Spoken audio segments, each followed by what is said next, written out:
Hindi ko kayo mapapayaman. Diretsahan na. Hindi kayo tatama sa akin ng loto. Pero sigurado, ang kaya kong gawin, itaas ang antas ng pamumuhay ng tao. Ang laway ko nasasama. Ang salita ko napangawa. Kaya iniingatan kong maigi.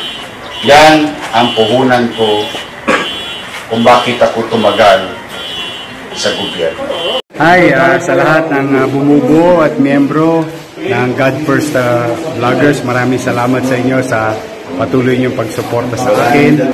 Huwag kayong mag-alala. Ingat, God First!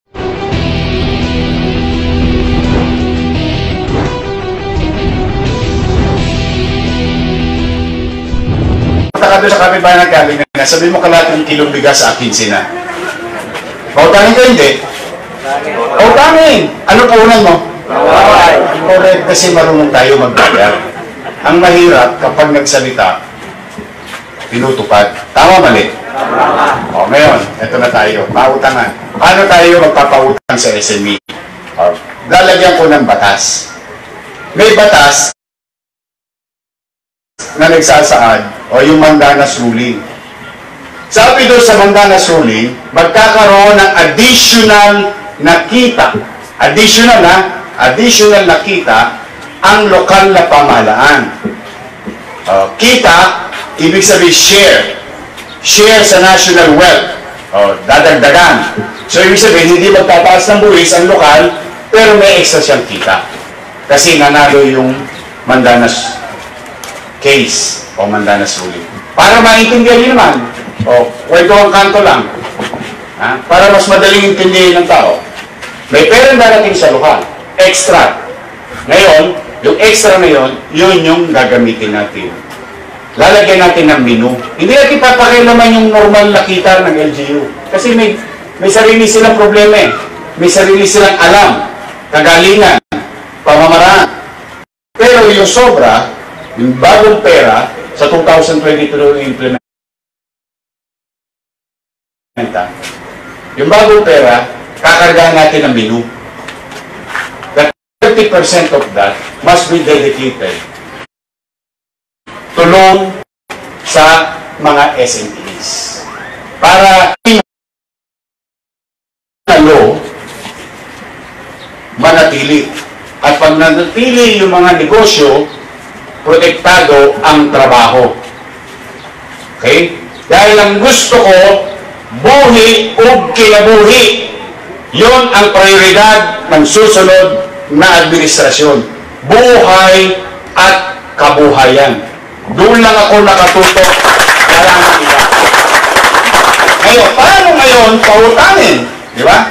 Kasi ano uutang? O katulad namin, ginawa namin sa Maynila, tumakbo ako sa bangko na ang may-ari, gobyerno rin.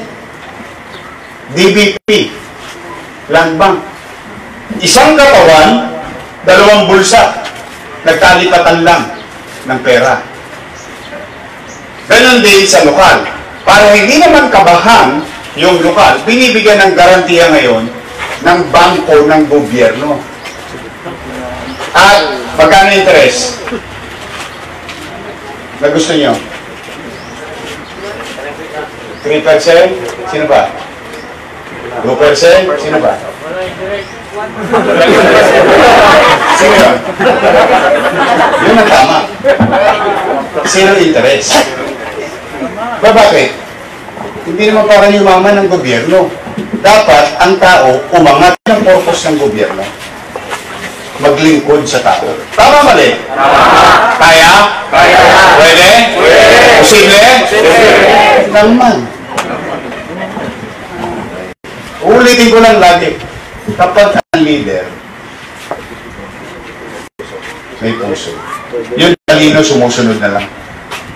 Yung talino natututunan na sa libro. Ako lagi. You'll never go wrong with people. Hindi ko kayo mapapayaman. Diretsahan na. Hindi kayo tatama sa akin ng loto. Pero sigurado, ang kaya kong gawin, itaas ang antas ng pamumuhay ng tao. Ang asahan nyo, yung panatag ka lang, yung meron kang Vice, yung peace of mind. Ngayon, yung wala kang agam-agam. Namumuhay ka, pagpasok ng eskwela, ng anak mo may eskwelahan. Bakunado lahat. Naghahanap buhay na lahat. Nagno-normalize na lahat.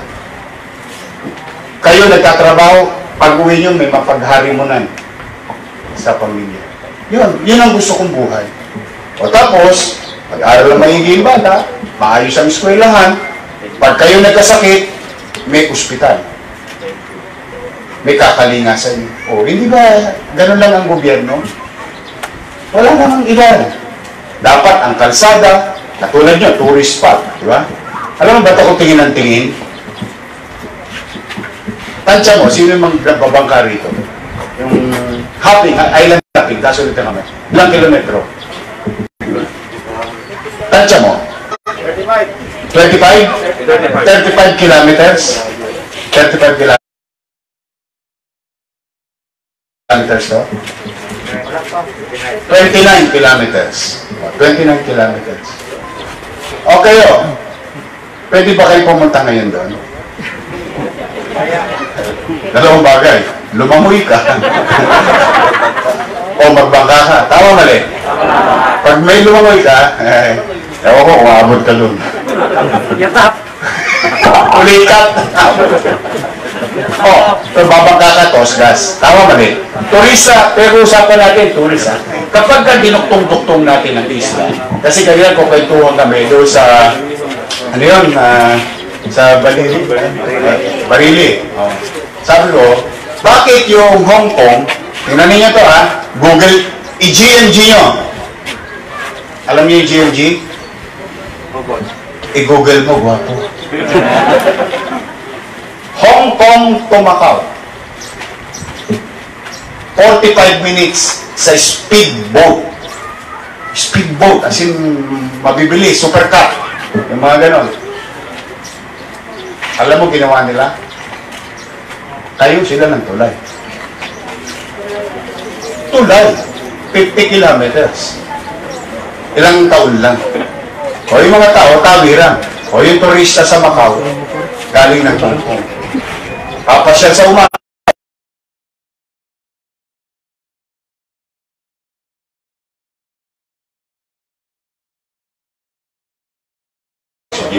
Para mabuhay ulit. Kaya, sigurado kayo na naniniwala kayo sa akin.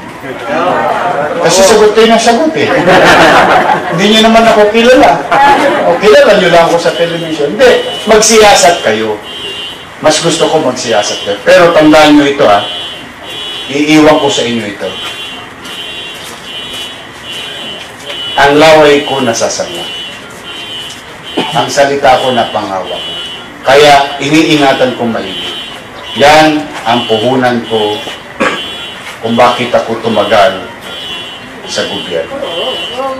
In fact, magtataka kayo sa hindi. For 23 years, wala akong kaso. Yung corruption. Hindi nyo napansin? Muhay ako.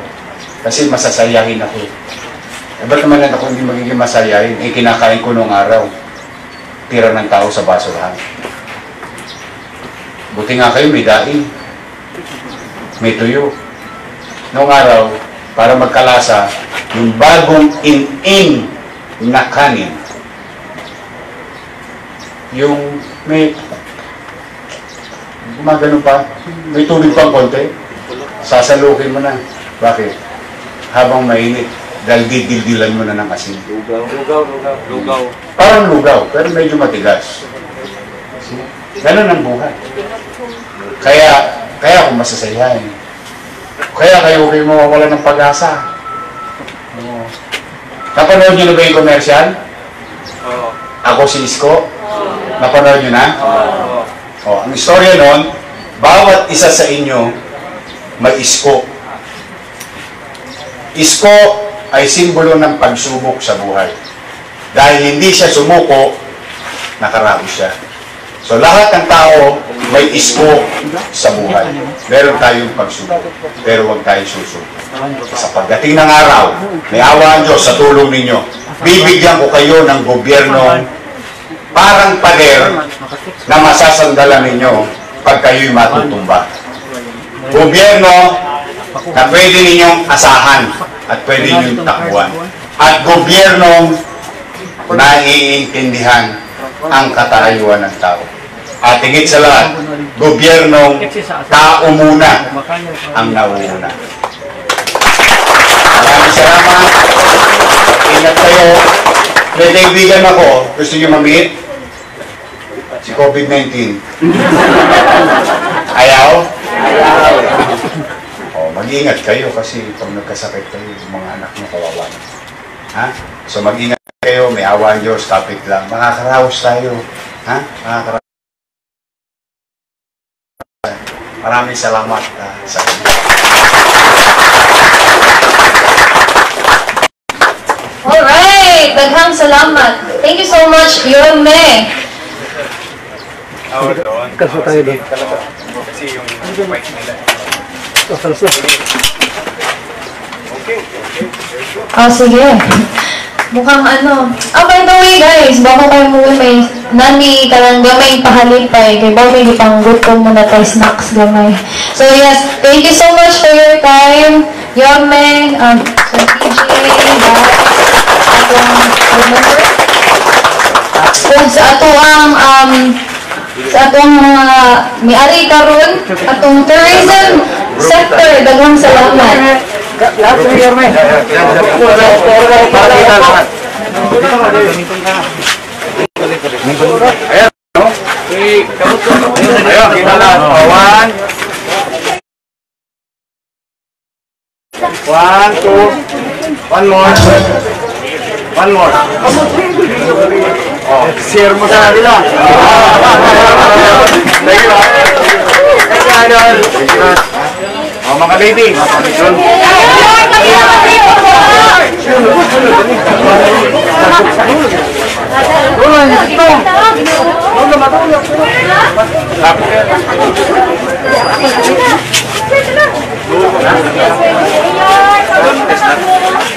Come on!